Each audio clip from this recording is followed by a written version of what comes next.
Okay, so what we have here is we have the Spud gun, and what it consists of is a 2-inch barrel and a 3-inch or 4-inch chamber. Can't see what this one is, I forgot what it was. But what you had to do is you have a reducer that, you know, basically takes this large chamber down into the smaller barrel.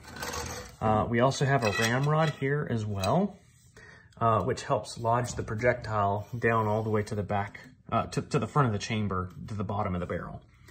So some of the key features here are this tapered, I sanded this down and tapered this, so that way as you're putting the projectile in, it cuts off all of the excess, creating a nice tight seal as it goes down the barrel.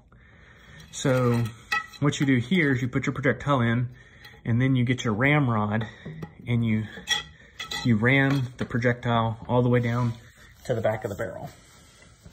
So one of the other key features here is here I have these screws mounted around the end at the back of the barrel, and those screws prevent the projectile from falling into the chamber, which is really important, obviously. The other thing I have here is I have the grill igniter, okay? And it's hot glued here, as you can see. And that, because I have, 2 holes, one going in here, a black wire, and a red wire coming in over here. And you want to solder this in because you can see a little bit of blackness right there. And you really want to hot glue it because otherwise the hot exhaust will come out. And when the exhaust come out, it's going to burn you. And then as you can see here for the grill, I just basically drilled this in, and then I've got these little plates and I bent them and I just screwed on so that way you have like an actual handle, okay? And so here's the chamber. As you can see, it's nice and charred. But what's really cool, and you see those screws in the middle, those are the ones I was talking about at the chamber. And as you can see here,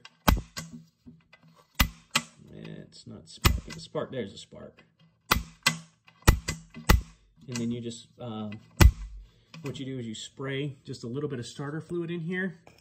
Then you quickly put the cap on. Sorry, so dusty. I haven't had a shot it in a while. You put the cap on after you spray it, and then you point and you fire.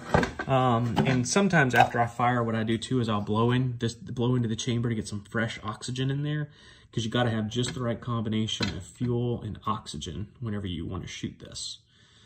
I found out that starter fluid is the best for firing. Hairspray gets real sticky and it's very finicky about firing. Starter fluid's really good so long as it's not too rich, which as you can see my chamber here, you know, I'm putting my whole hand across it. It doesn't fire as reliably as I would like to because I recently had to cut this piece off and make it smaller. So I'd recommend having your chamber a little bit bigger than the way I have mine, because mine worked perfect originally where it'd fire almost every single time. Now it's running a little too rich, so I have to really sparingly put in the fuel, and it doesn't quite have the same kick that it used to have. So anyways, that's the video.